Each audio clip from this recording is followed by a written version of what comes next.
sa komunidad po, yan ang lengguwahe ng mga manggagawa at ordinaryong Pilipino na nagagalit.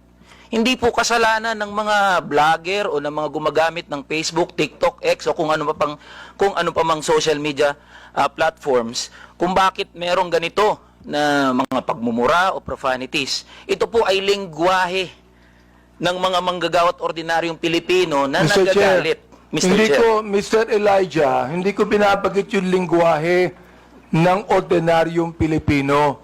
Ang binabanggit ko, lingwahe ng vlogger. Hindi ka ordinaryong Pilipino. Mr. Chair. Tatandali lang, kasalala pa ako eh. Alright. Hindi ka ordinaryong Pilipino. Tama, mali? Ordinaryong Pilipino ako, Mr. Chair. Hindi ka ordinaryong Pilipino, vlogger ka eh. No, manggagawa ako, Mr. Chair. Lahat pa ng ordinaryong Pilipino, vlogger? Mr. Chair, manggagawa ho ako Andali lang, na may andali lang. platform ho. Andali So, lang. ordinaryong Pilipino ho ako, Andali Mr. lang. Chair.